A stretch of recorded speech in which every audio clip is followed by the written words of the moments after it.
네. 제가 지금 이 상태가 가기 전에 빨리 찍으려고 하는데 왜 그러냐면 진짜 누군가의 표현대로 우리 집에 코로나가 들어왔습니다. 제 생각에 이게 제가 건방져서가 아니라 우리 집에 들어왔으면은 어느 집에든지 들어갈 수 있을 거다라고 제가 어느 정도 자신 있게 말씀드릴 수 있는 것이 어 저도 되게 겁이 많고요. 또 저는 아이가 원래도 아픈데 최근에 되게 많이 아파서 굉장히 조심을 하고 있고 원래 또 사람을 많이 만나는 편도 아니에요. 근데 이제 들어왔는데 감염원도 되게 찾기가 힘들고 저뿐만 아니라 주변에 이 주도 면밀하고 용이 주도한 사람들이 다 걸리고 역시나 감염원을 이제 찾을 수 없는 이제 이런 상황인데 저희가 지금 월요일까지 격리인데 오늘이 일요일이잖아요. 지금 보다시피 제가 이제 이런 상태입니다. 얘기할 수 있는 상태여가지고 하나 찍어두고 여건이 되면 이제 코로나에 대해서 하나 찍으면 좋겠다는 생각도 하고 있습니다.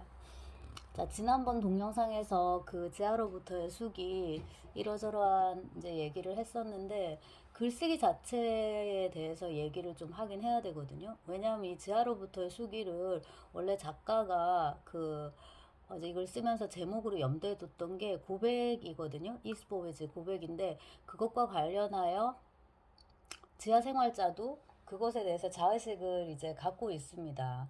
그리고 이제 자기가 이제 고백록을 쓰는 건데 고백록 하면 또 나름의 하나의 모델이 있는데 그게 뭐냐면 바로 루소의 고백이다. 그러면서 이제 하이네는 독일의 낭만주의 시인인데요. 그 하이네가 루소의 고백록을 욕했나 봐요. 제가 하이네의 글은 읽지를 못했어요. 근데 이제 지하생활자가 풀어주는 내용을 토대로 정리를 해보면 자, 루소는 고백록을 썼지만은 그거는 독자를 염두에 둔 거고 자기가 글을 쓰면서 조직적으로 일부러 거짓말을 했다는 거예요. 뭐 때문에? 허용 때문에. 이거 너무 이해가 되잖아요. 고백록인데 뭘 고백할 것인가? 자기의 죄를 고백한다. 근데 뭐 예를 들어서 단원 평가를 60점 받았는데 80점 받았어요. 이런 거 거짓말하면 시시하잖아요. 그러니까 좀 더 그럴듯한 멋진 거짓말을 이제 해야 되니까 멋진 거짓말이 되려면 멋진 죄악이 있어야 되는 거죠. 멋진 죄가. 그러니까 딱히 그렇게 나쁜 짓을 하지도 않았는데 되게 나쁜 짓을 한 것 같이 이렇게 한다거나 그 다음에 굉장히 시시콜콜한 것까지 잡아내가지고 일부러 거짓말을 한다거나 그러니까 그 루소의 고백록에 많은 이제 일화들이 있는데 제가 이제 얼핏 기억나는 걸로는 뭐 스튜 숙몬지 이몬지가 만들어 놓은 그 뭐 스튜 냄비에다가 쉬를 했다든가 그 다음에 이제 바바리맨 일부러 이렇게 딱 해가지고 속옷 안 입고 이렇게 해서 뭐 사람을 놀래준다든가 그 다음에 이제 조금 나이 들고 나서는 성매매죠. 그런 것들에 대한 이제 그 고백들이 있는데 그게 이제 말하자면 허영에 의해서 머리를 굴려가면서 일부러 그렇게 거짓말을 했다라는 건데 그게 이제 하인의 생각이고 지하생활자도 동의를 합니다. 하지만 차이점이 뭐냐면 루소는 독자를 염두에 두고 고백을 쓴 거고 지하생활자 자신은 독자를 염두에 두고 있지 않다. 오직 나 자신 하나만을 위해서 쓰는 것이다 라고 강조를 합니다. 그러면서 왜 여러분하고 부르냔 말이죠. 실제로 지하생활자 수기를 읽어보면 굉장히 독자 지향적이거든요. 그래서 이제 이 작품을 되게 구어체적으로 번역할 수도 있을 거예요. 여러분은 이렇게 생각하십니까? 뭐 이런 식으로. 근데 이제 그러면 너무 분량도 많아지고 굳이 그렇게 하지 않아도 그 이른바 대화주의, 대화적인 측면은 충분히 부각되기 때문에 그냥 저는 지금처럼 옮긴 거고요. 어쨌거나 그 독자를 대하는 것처럼 쓰고 있습니다. 근데 이거에 대해서 지하생활자는 뭐라고 말을 하냐면 그냥 이거는 보여주기 위해서일 뿐이다. 이렇게 쓰는 것이 좀 더 수월하기 때문이다. 그래서 지금 내 글의 이런 독자 지향적인 화법은 하나의 형식, 그것도 텅빈 형식일 뿐이다 라고 이제 얘기를 합니다. 그래서 고백이 본질적으로 갖게 마련인 자기 모순, 그러니까 글을 쓰면서 이미 거짓말하고 있는 거야. 이거는 어쩔 수가 없어요. 네, 어쩔 수가 없는데 이 자기 모순을 그러니까 허영에 사로잡혀서 거짓말을 하는 거. 여기서는 허영이라는 단어를 쓰는데 조금 더 우리가 중성적인 표현을 쓰자면은 미학적인 그 이제 욕망이 되는 거죠. 예컨대 프루스트의 잃어버린 시간을 찾아서도 그렇고 거기 나오는 뭐 마르셀이 당연히 뭐 작가 마르셀 프루스트랑 아주 동일하진 않지만 하지만 또 동일이어도 큰 상관도 없는 거고 근데 이제 그 소설 텍스트 하나에서 하나의 이제 가공의 존재가 되는 거잖아요. 이게 크게 중요한 문제가 아닌데 어릴 때는 저도 이걸 되게 중요하게 생각했던 적이 있죠. 아, 근데 중요한 건 이제 읽을 만한 좋은 텍스트를 만드는 건데 여기서 이제 지하에는 이걸 이제 문제 삼는다라는 거죠. 그래서 이런 고백의 자기 모순을 독자 내지는 청자의 존재를 지음으로써 극복하려고 한다. 그러니까 나는 네가 듣든 말든 읽든 말든 상관없어. 그냥 내 마음대로 쓰는 건데 그냥 편리하니까 독자를 부르는 거야. 이제 이런 거고. 그 다음에 이제 체계를 염두에 두지 않겠다. 질서를 염두에 두지 않겠다. 이런 식으로 이제 틀을 아예 무시하겠다. 대신에 이제 기억나는 대로 마구마구 써가겠다라고 하는데 우리가 이제 흔히 서사 라고 하면은 이제 내러티브라고 하면은 이 시간 사용법이 굉장히 중요한데요. 지금 내가 쓰는 시간이 있고, 그러니까 40대의 지하인이 있죠. 이게 쓰는 시간이고요. 보시다시피 애도 지금 저렇거든요.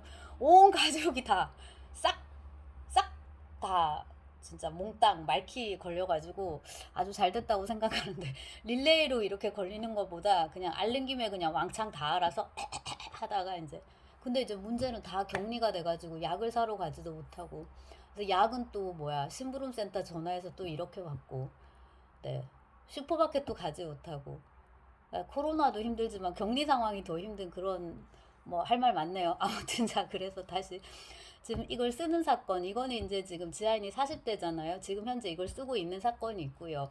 그 다음에 이제 쓰이는 사건이 있습니다. 즉 쓰는 사건 속에 그 시간이 있는데 이건 이제 과거 20대 그때란 말이에요.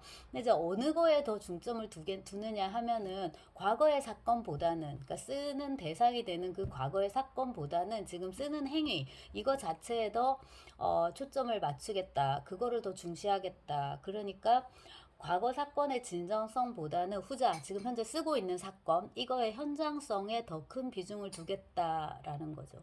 그러면은 지금 현재 나 자신에 대한 고백이 진실하면 진실할수록 이거 쓰고 있는 요거 자체요. 이거에 대해서 더 절절하게 쓰는 거예요. 그럴수록 과거 사건은 진실로부터 점점 더 멀어지는 거예요. 마음대로 생각나는 대로 쓰니까 그때 정말 그랬는지 어땠는지 확인도 해보지도 않고 그냥 엮어지는 대로 이제 쓰니까 그렇게 이제 될 수밖에 없는 거죠. 그래서 어떻게 보면은 과거 사건을 그러니까 덜 정확하게 전달할 수 있는데, 그러니까 과거 사건을 왜곡할 수 있는데, 그렇기 때문에 더더욱 이게 진정한 고백일 수 있다는 거. 왜냐하면 시간이 지나면 잘 기억나지 않잖아요. 그리고 지금의 관점에서 내 멋대로 재구성을 하게 되고, 그 논리적인 정합성은 당연히 떨어진단 말이에요, 과거 사건이. 그러니까 그렇기 때문에 그게 더 진정한 고백일 수 있다는 게 이 제아로부터의 수기의 굉장히 역설입니다. 역설인데 이게 재미가 있고요. 그리고 이제 이런 글쓰기를 내가 왜 하냐 하면 작가 나름으로 지하생활자가 나름으로 이제 세 가지 이득을 두는데 하나는 도덕적 징벌과 교화를 끌어낸다. 그러니까 우리 반성문 쓰는 거하고 똑같죠.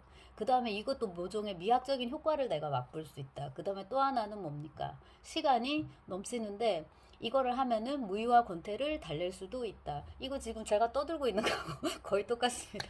이렇게 하면서 공부도 하고, 왜냐면 지금 저 이거 써가지고 이제 또 연구서에 이게 한 챕터거든요. 이렇게 해서 공부도 하고, 그 다음에 글을 이제 예쁘게 만들다 보니까 미학적 효과도 맛볼 수가 있고 그 다음에 이제 제일 중요한 거는 밖에도 못 나가고 학교도 못 가고 수업은 줌으로 하고 이런 상황에서 무의와 권태를 달랠 수 있는 거죠.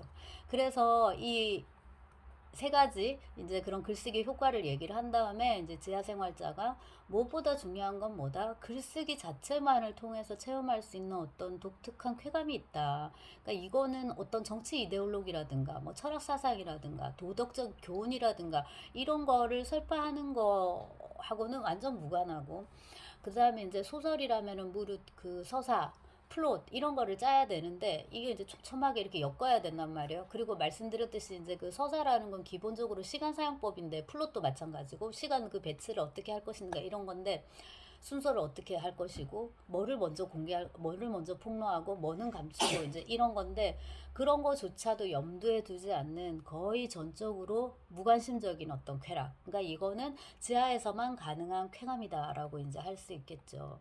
그리고 이제 그 속에서 이렇게 지하 생활자가 펼치는 그 어마어마한 말의 향연 그게 어떻게 보면 되게 뭐야. 자기는 이성에 반하는 것처럼 얘기를 하지만 읽으면 읽을수록 뭐다? 이건 이성의 광기다. 제가 써놓고도 이 말이 되게 마음에 들어가지고 자꾸만 이제 써먹게 되는데 그 이성의 광기가 어디로 갈 것인가. 근데 이게 이제 스토리를 입어야지 재미가 있는 거잖아요. 근데 이제 지하생활자에서는 그게 스토리가 좀 부실합니다. 하지만 이제 후기전편에서는 아주 멋진 모습을 보여주게 되죠.